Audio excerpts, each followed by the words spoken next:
কি বলেছে তোমার পীর, কি বলেছে আকাবির, কি বলেছে তোমার বাপ দাদারা। ওইসব কিচ্ছা ছাড়ো, যদি বন্ধু পারো কোরআন হাদিস জেনে বুঝে একটু তুমি পড়ো। আল কোরআনটা বুকের মাঝে আঁকড়ে তুমি ধরো। আমি কিন্তু পীর মুরিদি করিও না, আবার পীর মুরিদির বিরুদ্ধেও না। আমিও হক্কানি কোনো আলেমের সোহবতে।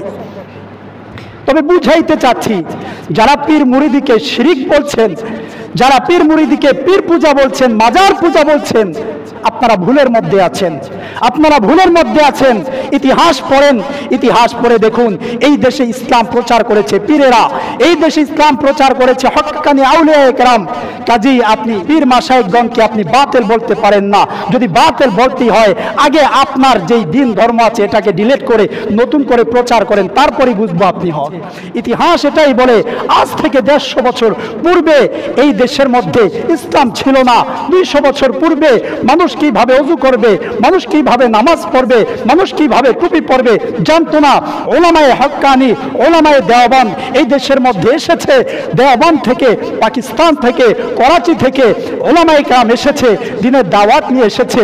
কাজেই তাদের মাধ্যমেই আমরা পেয়েছি এই ইসলাম ধর্ম, কোরআন হাদিস। আর আপনি তাদেরকেই বাদ দেওয়ার জন্য বলছেন, তার মানে আপনি বুঝাইতে চাচ্ছেন কি, আপনি আপনার পূর্বসূরীদেরকে যদি বাদ দিতে হয়, আপনার এই কোরআন হাদিস সব কিছু বাদ দিতে হবে। কথা বলেন ঠিক কি না?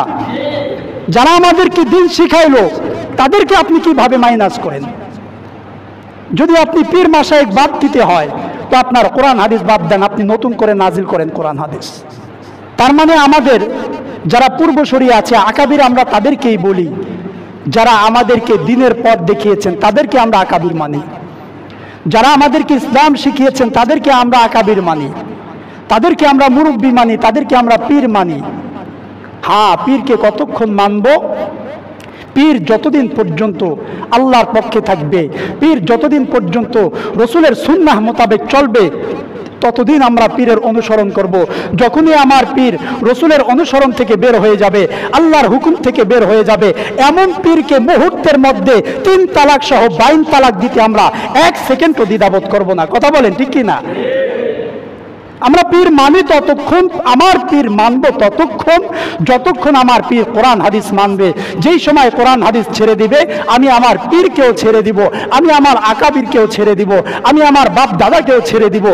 আর যদি আমার বাপ দাদা, আমার পীর, আমার মাশায়েখ, আমার মুরব্বি দিনের পথে আছে, কোরআনের পথে আছে, তাহলে আমরা আমাদের পীর ছাড়ব না। এটা আল্লাহর কথা।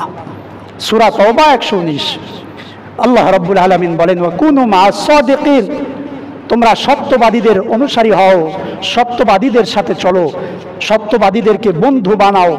কাজেই আপনি যে বললেন আকাবিরকে মানা যাবে না, আপনি যে বললেন যে তোমরা তোমাদের বাপ দাদা, তারপরে তোমার আকাবির কি বলেছে এগুলো তুমি ছাড়ো, তো কাদেরকে ছাড়বো? যারা আমাদেরকে দিন শিখিয়েছে তাদেরকে আমরা ছেড়ে দিব? আমরা কারো অন্ধ ভক্তির কারণে কোন আকাবিরের অনুসরণ করি না।